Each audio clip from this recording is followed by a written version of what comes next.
What's up, guys? We've got a little cold spell here in East Tennessee. So yeah, it's fucking freezing outside.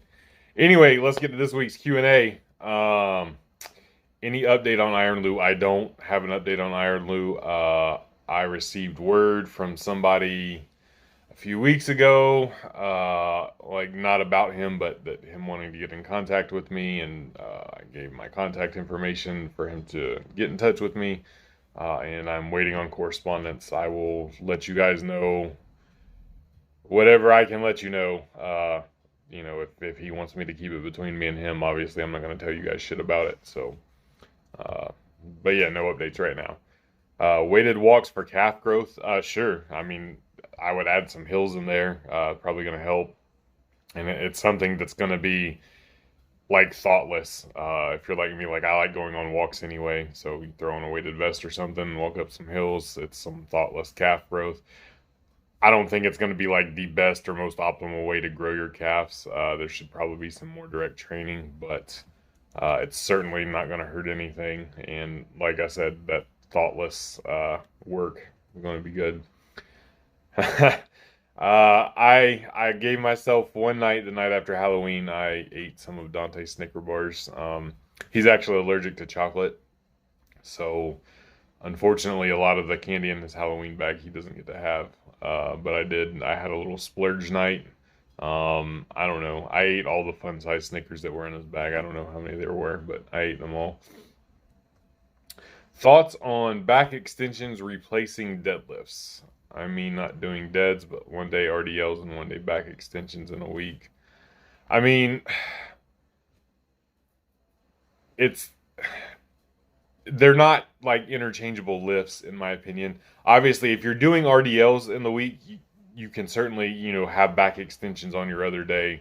But I don't like to think of it as a replacement for deadlifts because it's not. It's certainly a good movement. Don't get me wrong.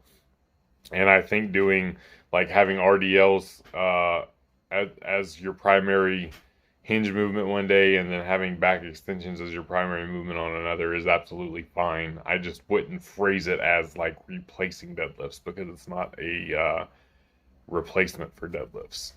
But what you're doing there is absolutely fine for sure.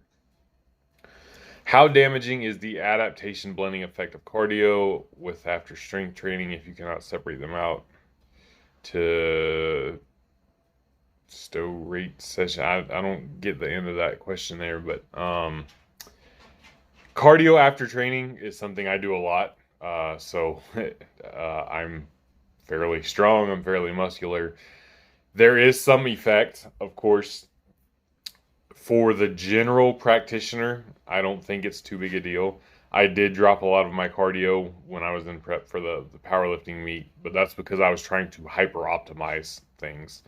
And I think it's one of those things, if you're not worried about like being super duper elite as you can possibly be at either one, it's not a big deal. I wouldn't even worry about it. Like I said, just general strength, health, fitness.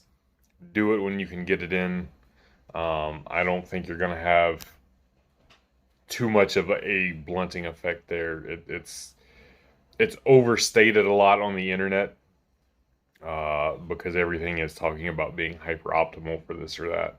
So I think you're fine to do it as such, and I don't think it's going to be so detrimental that you're going to have to worry about it until or unless you want to reach an elite level or the highest level that you can possibly reach of strength and or muscle gaining. And then you might have to look at, dropping cardio on certain days or, doing your best to work around it and move it somewhere else. Have you ever or will you consider doing another strength sport besides powerlifting? I may jump in a strongman competition. It's not outside of the realm of possibilities. My gym hosts them, so it wouldn't be a far cry for me to do one. Do you think fixing minor muscle imbalances are necessary, or should you only worry about it if it starts drastically affecting your... No, you should address it ASAP.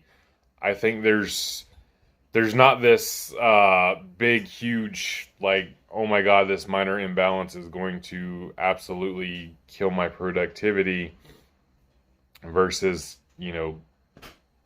lower the weight, start with the bar all over again until you can do it right. You should address it. You should address it, but you should also not stop like working through it either. If that makes any sense. Like I said, like powerlifting, I'm going to speak as a powerlifter. The person who squats 700 pounds with a slight hip shift in competition beats the person who squats 600 pounds in competition with textbook perfect technique. So, yeah, address the imbalance, but don't let said imbalance prevent you from, getting stronger and bigger as you were.